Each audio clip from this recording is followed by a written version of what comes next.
नमस्कार। भाग्योदय विचार प्रवाह श्रृंखला के 69वें 69 चरण में आप स्वजनों का अभिनंदन है। आज 19 सितंबर की रविवासरीय चर्चा आरंभ करता हूँ। हम प्रायः इतिहास में जो बिगाड़ किया गया है उस पर चर्चा करते रहे हैं। इतिहास जो विशेष रूप से आज़ाद भारत में लिखा गया उसमें बहुत सारी मिलावटें की गईं, बहुत सारी चीज़ें छिपाई गईं, सही तथ्य छिपाए गए। इस पर आज मैं कोट कर रहा हूँ एक बड़ा महत्वपूर्ण पत्र जो मध्य प्रदेश के राज्य सूचना आयुक्त माननीय श्री विजय मनोहर तिवारी ने लिखा है। एक पत्र वामपंथी इतिहासकार इरफान हबीब और रोमिला थापर को। ये चिट्ठी मैं आज पढ़ कर के सुनाऊंगा। हमें भारत के प्रधानमंत्री के वैज्ञानिक सलाहकार 3 PM के साथ काम किया डॉक्टर ओम प्रकाश पांडे जी से ये पत्र हमें मिला और इसको मैं आपके सम्मुख प्रस्तुत करता हूँ। बाद में ब्रह्म सागर समूह लखनऊ का उसमें भी यह उद्धृत किया गया। बड़ा महत्वपूर्ण पत्र है। उन्होंने लिखा कि आदरणीय इरफान हबीब जी, रोमिला थापर जी, सादर प्रणाम। मैं साइंस का विद्यार्थी रहा हूँ। बहुत बचपन से ही मेरी दिलचस्पी इतिहास में भी लेकिन रही, साइंस का विद्यार्थी होने के बावजूद। लेकिन सबसे पास के कॉलेज में इतिहास में MA की व्यवस्था ही नहीं थी और मैं पढ़ाई के लिए बाहर नहीं जा सकता था। इसलिए गणित में MSc करके 1 साल कॉलेज में पढ़ाया। फिर लिखने के शौक़ की वजह से मैं मीडिया में आ गया। आगे वो लिखते हैं करीब 25 बरस प्रिंट और टीवी में काम किया। इस दरमियान 5 साल तक लगातार 8 दफ़ा भारत भर के कोने कोने में घूमने का भी मौका मिला। इन 25-30 सालों में इतिहास ने मेरा पीछा कभी नहीं छोड़ा। स्कूल से कॉलेज तक की अपनी पूरी पढ़ाई में जितनी किताबें नहीं पढ़ी होंगी उतनी अकेले इतिहास की किताबें पढ़ी होंगी। ख़ास तौर से भारत का मध्यकालीन इतिहास। भारत के मध्यकाल से आप जैसे विद्वानों का आशय जो भी हो, मेरी मुराद लाहौर दिल्ली पर तुर्कों के कब्जे के बाद से शुरू हुई भयावह दौर की है। तिवारी जी ने लिखा, मुझे अच्छी तरह याद है कि 30 साल पहले गणित की डिग्री लेते हुए जब इतिहास की किताबों में ताका झाकी शुरू की थी तब इरफान हबीब और रोमिला थापर के नाम बहुत इज्जत से सुने और माने थे। हमने आपको इतिहास लेखन में बहुत ऊंचे दर्जे पर देखा था। हम नहीं जानते थे कि इतिहास जैसे सच्चे और महसूस किए जाने वाले विषय में भी कोई मिलावट की गुंजाइश हो सकती है। हम सोच भी नहीं सकते थे कि इतिहास में कोई अपनी मनमर्जी कैसे डाल सकता है। मैं बरसों तक वही पढ़ता रहा जो आज़ादी के बाद आप जैसे मनीषियों ने स्थापित किया। सल्तनत काल और फिर मुग़ल काल के शानदार और बहुत विस्तार से दर्ज एक के बाद एक अध्याय। सल्तनत काल के सुल्तानों की बाजार नीतियाँ, विदेश नीतियाँ और फिर भारत के निर्माण में मुग़ल काल के बादशाहों के महान योगदान और सब तरह की कलाओं में उनकी दिलचस्पियाँ वगैरह। यह कथानक बहुत ही रोमानी हुआ करते थे। वह उन 700 सालों के इतिहास की एक शानदार पैकेजिंग करता था। आपका इतिहास लेखन उसी पैकेजिंग से हिंदी सिनेमा के कल्पनाशील महापुरुषों ने बड़े पर्दे पर मुग़ल आजम और जोधा अकबर जैसी फिल्मों के कारनामे भी रचे। क्योंकि मुझे इतिहास में MA की डिग्री नहीं लेनी थी और न ही PhD करके किसी कॉलेज या यूनिवर्सिटी की नौकरी या तमन्ना थी, न ज़रूरत थी, इसलिए मैं एक आज़ाद ख्याल मुसाफिर की तरह इतिहास में सदियों तक भटका और कई ऐसे लोगों से अलग अलग सदियों जाकर मिला जो अपने समय का सच खुद लिख रहे थे। इस भटकाव में एक सिरे को पकड़कर दूसरे सिरे तक गया, एक के बाद दूसरे कोने तक गया, एक सूत्र से दूसरे सूत्र तक गया। मीडिया में बीते 2.5 दशक के दौरान कोई साल ऐसा नहीं बीता होगा जब मैं किसी न किसी ब्यौरे को पढ़ते हुए ऐसे ही एक से दूसरे सूत्रों तक नहीं पहुंचा हूं। उस खोजी तरीके ने मेरे दिमाग की खिड़कियां खोलीं, रोशनदान फड़फड़ाए, दरवाजे हिल गए। एक अलग ही तरह का मध्यकाल मेरे सामने अपनी सारी सच्चाई के साथ उजागर हुआ। ऐसा होना तब शुरू हुआ जब मैंने समकालीन इतिहास के मूल स्रोतों तक अपनी सीधी पहुंच बनाई। यह काम उसी अलीगढ़ मुस्लिम यूनिवर्सिटी के जरिए हुआ जहां आप इतिहास के एक प्रतिष्ठित आचार्य रहे हैं। मैंने आज़ादी के बाद की लिखी हुई इतिहास की किताबों को अपने लाइब्रेरी की एक अलमारी में रखा और सीधे मुखातिब हुआ मध्यकाल के मूल लेखकों से। कुछ के नाम मैं यहाँ कोट करता हूँ, गलत हो तो दुरुस्त कीजिएगा, कम हो तो जोड़िएगा। फ़ख्रे मुदब्बिर, मिनहाजुद्दीन सिराजुद्दीन जूझलानी, जियाउद्दीन मर्दी, सद्र निजामी, अमीर खुसरो, एसामी एब्न बतूला, निजामुद्दीन अहमद, फरिश्ता, मोहम्मद वियाहमत खानी, शेख रिजकुल्लाह मुश्ताकी, अल्हा जुद्दबीर, सिकंदर बिन मुझू, मीर मोहम्मद मासूम, गुलाम हुसैन सलीम, अहमद यादगार, मोहम्मद कबीर, याहया खुंद मीर, मिर्ज़ा हैदर, मीर अलाउद्दौला, गुलबदन बेगम, जौहर आफ्ताबची, बायदीद ब्यात, शेख अबुल फजल बाबर और जहांगीर वगैरह है। जाहिर है इनके अलावा और भी कई हैं जिन्होंने बहादुर शाह जफ़र तक की आंखों देखी लिखी। इतिहास हमारे यहाँ एक उबाऊ विषय माना जाता रहा है, आम लोगों की कोई रुचि नहीं रही यह पढ़ने में कि बाबर का बेटा हुमायूं, हुमायूं का बेटा अकबर, उसका बेटा सलीम, उसका बेटा खुर्रम और उसका बेटा औरंगजेब, इसे पढ़ने में मिलना क्या है। गांव-गांव में बिखरी और बर्बाद हो रही ऐतिहासिक विरासत के प्रति आम लोगों का नज़रिया बहुत ही बेफिक्री का रहा है।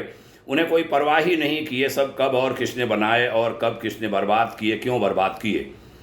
गांव-गांव में बर्बादी की निशानियां टूटे फूटे बुतखानों और बर्बाद बुतों की शक्ल में मौजूद हैं। मैं जिस शहर के कॉलेज में पढ़ता था वहाँ 900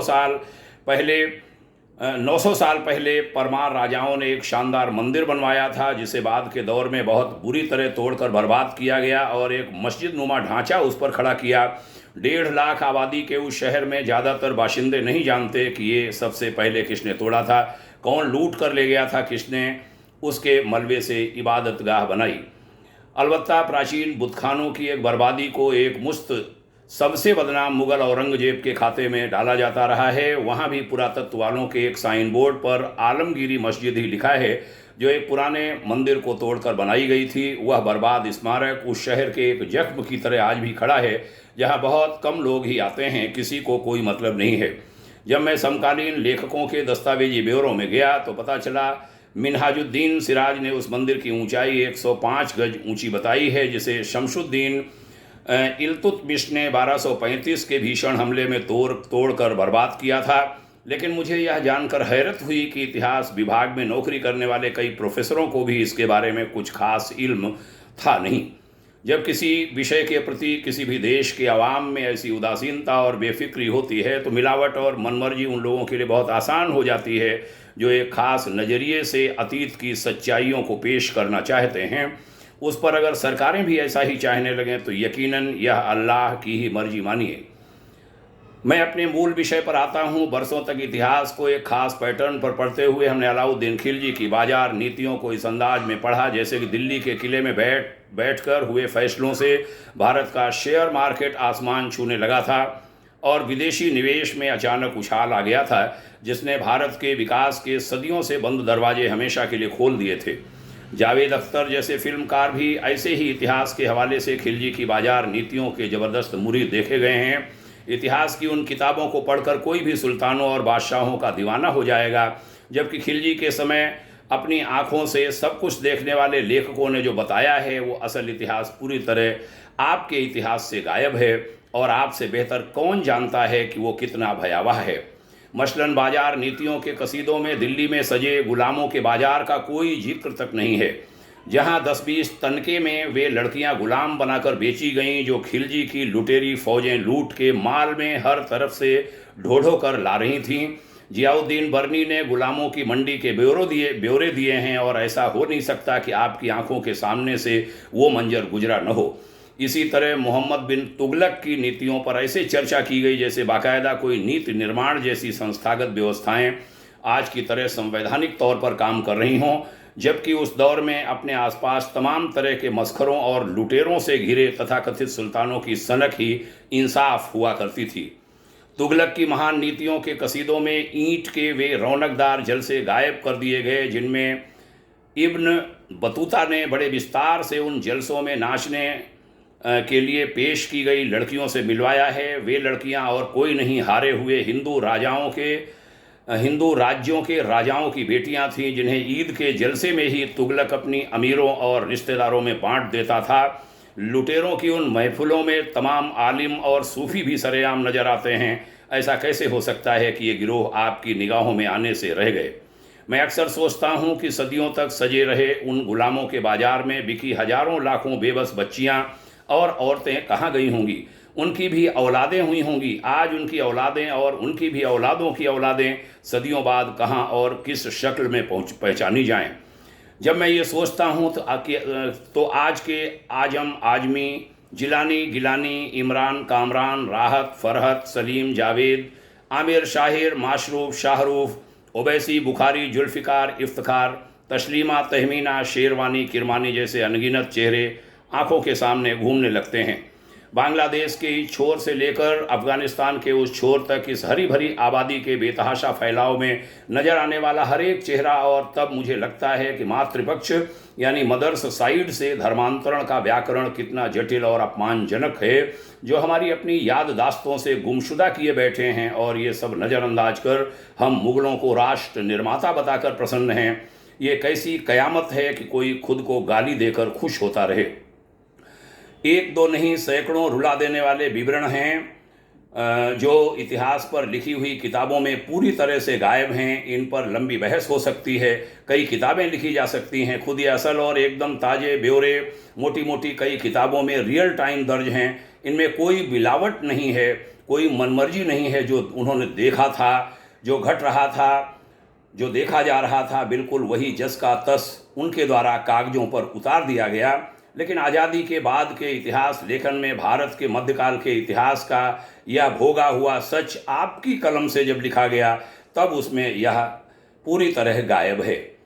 इसके उलट हमने ऐसी नकली और मनगढ़ंत अच्छाइयों का महिमामंडन किया जो दरअसल कहीं थी ही नहीं। भारत के मध्यकाल के इतिहास की किताबें कूड़े में से बिजली बनाने के विलक्षण प्रयासों जैसी हैं, और इन प्रयासों का नतीजा ये है कि 70 साल बाद कूड़ा अपनी पूरी शड़ांध के साथ सामने है।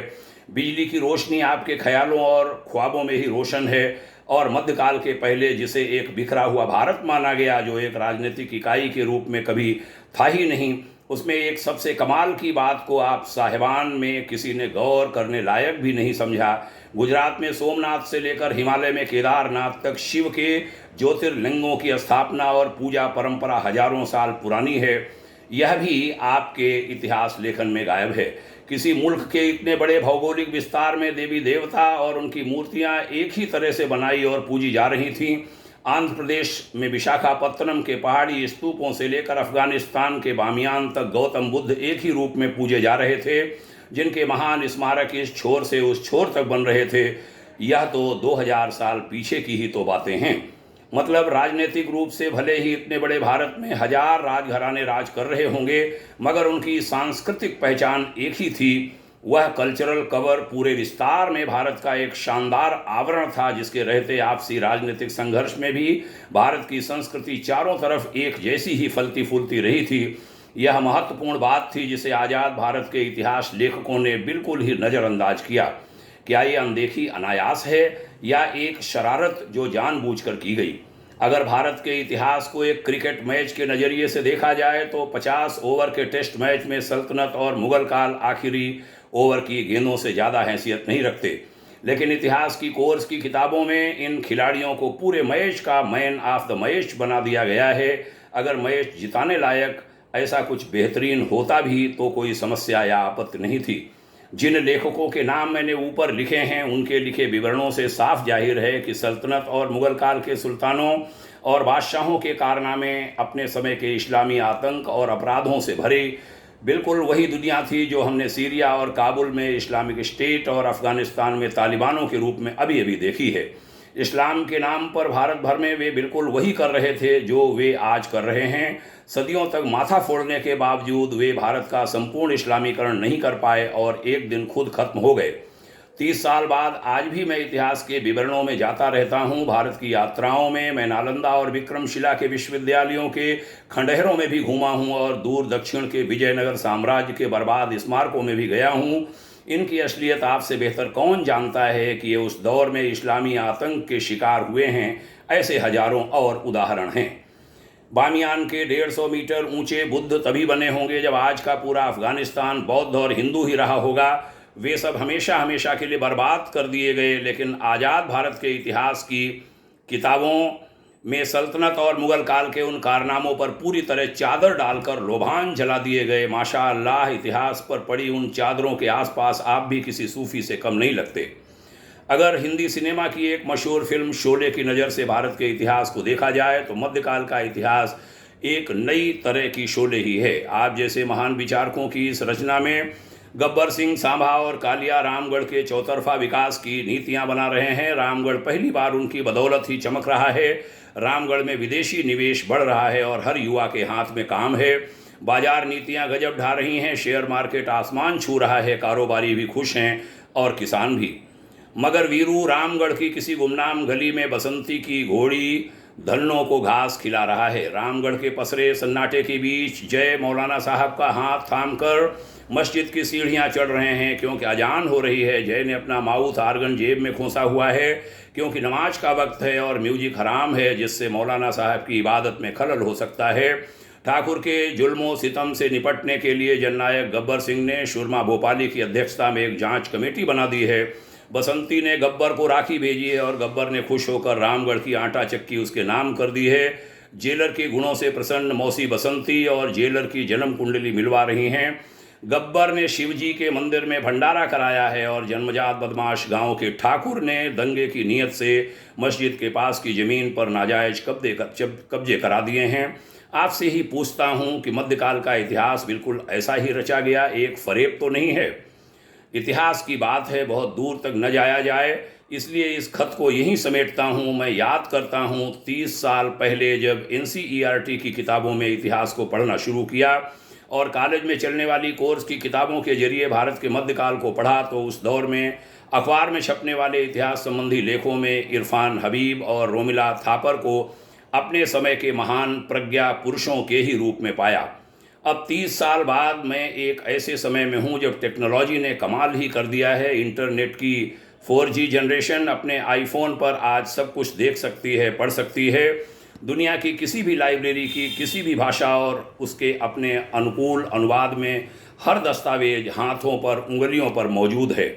भारत का अतीत आज हर युवा को आकर्षित कर रहा है। वह भले ही किसी भी विषय में पढ़ा हो, लेकिन इतिहास में पहले से बहुत ज़्यादा दिलचस्पी ले रहा है।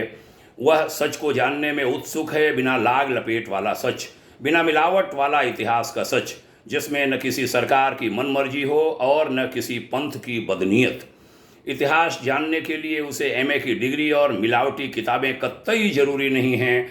भारत के विश्वविद्यालयों के इतिहास विभाग दरअसल इतिहास के ऐसे उजाड़ कब्रिस्तान हैं जहां डिग्रीधारी मुर्दा इतिहास के नाम पर फातिहा पढ़ने जाते रहे हैं। उनकी आंखें मध्यकाल के इतिहास में की गई आपराधिक मिलावट को देख ही नहीं पाती, लेकिन इंटरनेट ने सारी दीवारें गिरा दी हैं, सारे हिजाब हटा दिए हैं, सारी चादरें उड़ा दी हैं और मध्यकाल अपनी तमाम बजबजाती बदसूरती के साथ सबके सामने उघड़ कर आ गया है।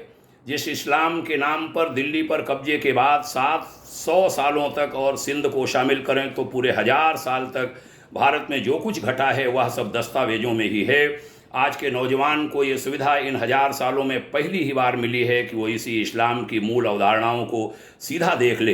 कुरान अपने अनुवाद के साथ सबको मुहैया है और हदीसों के सारे संस्करण भी भारत के लोग जड़ों में झांक रहे हैं। जनाब, कभी बहुत इज्जत से याद किए जाने वाले इरफान हबीब और रोमिला थापर आज इतिहास लेखन का जिक्र आते ही एक गाली की तरह क्यों हो गए हैं, जिन्होंने उल्टी व्याख्याएं करके इतिहास को दूषित करने की कोशिश की। वक्त मिले तो कभी विचार अवश्य कीजिए। क्यों लोग इतनी लानतें भेज रहे हैं? वामपंथ को अपने पैरों पर कुल्हाड़ी मारने की ये दिव्य दृष्टि कहाँ से प्राप्त होती है? मेरे लिए ये भीतर तक दुखी करने वाला विषय इसलिए है क्योंकि मैंने जिस दौर में इतिहास पढ़ना शुरू किया, आप महानुभावों को सबसे योग्य इतिहासकारों के ही रूप में हमने जाना और माना था। ऊंचे कद और लंबे तजुर्बे के ऐसे लोग जिन्होंने भारत के इतिहास पर किताबें लिखीं, यह कितना बड़ा काम था। आज़ादी और मजहब की बुनियाद पर मुल्क के बंटवारे के साथ एक नया सफ़र शुरू कर रहे हजारों साल पुराने मुल्क में इससे बड़ा अहम काम और कोई नहीं था। जो इतिहास लिखा जाने वाला था, आज़ाद भारत की आने वाली पीढ़ियां उसी के जरिए अपने मुल्क के अतीत से रूबरू होने वाली थीं। लेकिन क्या हुआ? आज आप स्वयं को कहाँ पाते हैं? जनाब, मैं चाहता हूं कि आप चुप्पी तोड़ें, गिरेबां में झांकें, उठ रहे हर सवाल का जवाब दें, सामने आएं और मेहरबानी करके हाथापाई न करें। अपने समूह के अन्य इतिहास लेखकों को भी साथ लाएं। वैसे भी आपको अब पाने के लिए रही क्या गया है? पद, प्रतिष्ठा और पुरस्कार से परे हैं आप। न अब और कुछ हासिल होने वाला है और न ही आपको मिला हुआ कोई छीन कर ले जाएगा। इतिहास से अगर कोई छेड़छाड़ या मिलावट नहीं हुई है तो आपको खुलकर सामने आकर कहना चाहिए। क्या आपको ये नहीं लगता कि आज़ादी के बाद अपनाई गई इतिहास लेखन की प्रक्रिया दूषित और दोषपूर्ण थी? क्या आज भी आपको लगता है सल्तनत और मुगल काल जैसे कोई कालखंड वास्तविक रूप में वजूद में रहे हैं, या दिल्ली पर कब्जे की छीना झपटी में हुई हिंदुस्तान की बेरहम पिसाई का वह एक कलंकित कालखंड था? आखिर उस सच्चाई पर चादर डाले रखने की ऐसी भी क्या मजबूरी थी? हमारी ऐसी क्या मजबूरी थी कि हम उन लुटेरे हमलावरों और हत्यारों को सुल्तान और बादशाह मानकर ऐसे चलें कि हमने उन्हें देवताओं के बराबर रख दिया और देवताओं को हाशिए पर भी जगह नहीं मिली? आप सोचिए, आज़ादी के बाद हमारी 3 पीढ़ियां यही मिलावटी झूठ पढ़ते हुए निकली हैं। इसका जरा सा भी अपराध बोध आपको हो तो आपको जवाब देना चाहिए। इस खत का जवाब मुझे नहीं, इस देश की आवाम को आप दें, जो इतिहास के प्रति पहले से ज़्यादा जागी हुई है। सारे फरेब उसके सामने उजागर हैं। अंत में ये और कहना चाहूँगा कि आज की नौजवान पीढ़ी मध्यकाल के इतिहास को देख और पढ़ रही है, तो वह इन ब्यौरों की रोशनी में टेक्नोलॉजी के ही जरिए आज के Syria, Iraq, Iran, Yemen, Afghanistan, Pakistan, Bangladesh और कुछ अफ्रीकी मुल्कों की हर दिन की हलचल को भी देख पा रही है, उन पर नज़र रखे हुए है। तारीख के जानकार आलिमों के इजहारे ख्यालात ठीक उसी समय सबके सामने नुमाया हैं जब वे अपनी बात कह रहे हैं। अब अगले दिन के अखबार का भी इंतजार बेमानी हो गया है। कुछ भी किसी से छिपा नहीं रह गया है। आज की जनरेशन 360 डिग्री पर सब कुछ अपनी आंखों से देख रही है और अपने दिमाग से सोच और समझ रही है। किसी राय को कायम करने के लिए अब किसी मिलावटी और बनावटी बातों की ज़रूरत उसे रह नहीं गई है। ईश्वर आपको अच्छी सेहत और लंबी उम्र दे ताकि 70 साल का इतिहास के कोर्स का बिगाड़ा हुआ हाजमा आप अपनी आंखों से सुधरता हुआ भी देख सकें। हमें यह भी मान लेना चाहिए कि आखिरकार ऊपर वाला सारे हिसाब अपने बंदों के सामने ही बराबर कर देता है। बहुत शुक्रिया। आपका विजय मनोहर तिवारी, राज्य सूचना आयुक्त, मध्य प्रदेश। मित्रों, बहनों और भाइयों, आज भाग्योदय फाउंडेशन ने यह एक विशेष पत्र, जैसा हमने जिक्र किया, मध्य प्रदेश के राज्य सूचना आयुक्त श्री विजय मनोहर तिवारी जी द्वारा रोमिला थापर और दूसरे जो इतिहासकार हैं उनको लिखा गया। ये पत्र बड़ा ही महत्वपूर्ण पत्र है और इस समय भारत के विभिन्न मोबाइल्स पर यह घूम रहा है। मेरा मन किया कि भाग्योदय विचार प्रवाह श्रृंखला की 19 सितंबर की कड़ी में, जो 69वीं कड़ी है, मैं इस विषय को शामिल करूं। यहाँ ये भी कहना चाहूँगा कि इतिहास को ठीक करने के विभिन्न प्रयास चल पड़े हैं। भारत वैभव नाम का एक ग्रंथ हाल में दिल्ली से लिखा गया, श्रद्धेय डॉक्टर ओम प्रकाश पांडे जी और उनकी टीम के द्वारा। वह विमोचित हो चुका है। पिछले दिनों राष्ट्रीय स्वयंसेवक संघ के प्रमुख के द्वारा उसको श्री मोहन भागवत जी के द्वारा विमोचित किया गया और वह ग्रंथ केंद्र सरकार के शिक्षा मंत्रालय के द्वारा स्नातक स्तर पर पूरे देश में पढ़ाने के लिए अनिवार्य किया जा रहा है और उसका अनुवाद विभिन्न भाषाओं में चल रहा है। जहाँ तक हमें याद है 28 भाषाएं हैं देश में, सभी में उसका ट्रांसलेशन चल रहा है। उसमें भी ऐसे कुछ मुद्दों को लिया गया है, लेकिन ये एक अभी बहुत छोटा सा प्रयास है। 150 साल में, पिछले 150 वर्षों में हमारे इतिहास को बहुत बिगाड़ा गया है। उसको ठीक करने के लिए अनेक ग्रंथ लिखने होंगे, अनेक टीवी सीरियल बनाने होंगे, अनेक फिल्में बनानी होंगी, अनेक प्रयास, बहुविध प्रयास करने होंगे। भारत की जनता, देश की जनता इसके प्रति सजग हो और अपनी आने वाली पीढ़ियों को सही इतिहास बताए। हमारा अतीत बहादुरों वाला रहा है, त्यागियों वाला रहा है, तपस्वियों वाला रहा है और उसका बहुत कुछ खराब निरूपण किया गया है, उसको छिपाया गया है। उन सभी तथ्यों को इतिहासकार, आज के इतिहासकार सामने ला रहे हैं और यह इतिहासकार जिन्होंने हमारे इतिहास को बिगाड़ा, उनकी फजीहत भी बहुत ज़्यादा हो रही है। यह पत्र श्री विजय मनोहर तिवारी जी के द्वारा जो लिखा गया, जो हमने आपको सुनाया, इसका शायद ही वे इतिहासकार जिन्होंने हमारे देश का गलत इतिहास लिखा, गलत निरूपण किया, वह कोई जवाब दे सकें। हम तो चाहेंगे कि वह जवाब दें और देश जाने, और कहीं गलती उनसे हुई है तो वह गलती अपने मृत्यु के पहले, वह सभी लोग अपनी आयु के अंतिम चरण में हैं, वह गलती स्वीकारें और कहें हमसे गलती हुई थी, और देश से वह माफ़ी मांगें, क्षमा मांगें। यह इसकी आवश्यकता है। नई पीढ़ी से भी मैं कहूँगा, देश के लोगों से कहूँगा, आग्रह करूँगा कि थोड़ा रुचि लें, अपने सच्चे इतिहास को जानें और उस पर गर्व करें, अपने पूर्वजों पर गर्व करें, अपने पुरखों पर गर्व करें। आपने यहाँ तक ध्यान से सुना, लंबा पत्र था, आज लंबी चर्चा हुई, आपने सुना, इसके लिए आभारी हूँ। सभी को प्रणाम करता हूँ। भाग्योदय फाउंडेशन आपके मंगलमय उज्ज्वल भविष्य की कामना करता है।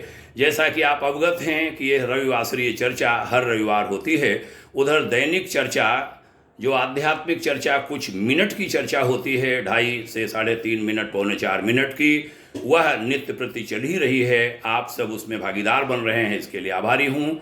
आप सभी को प्रणाम करता हूँ। ढेर सारी शुभकामनाएं। जय हिंद। ओम शांति।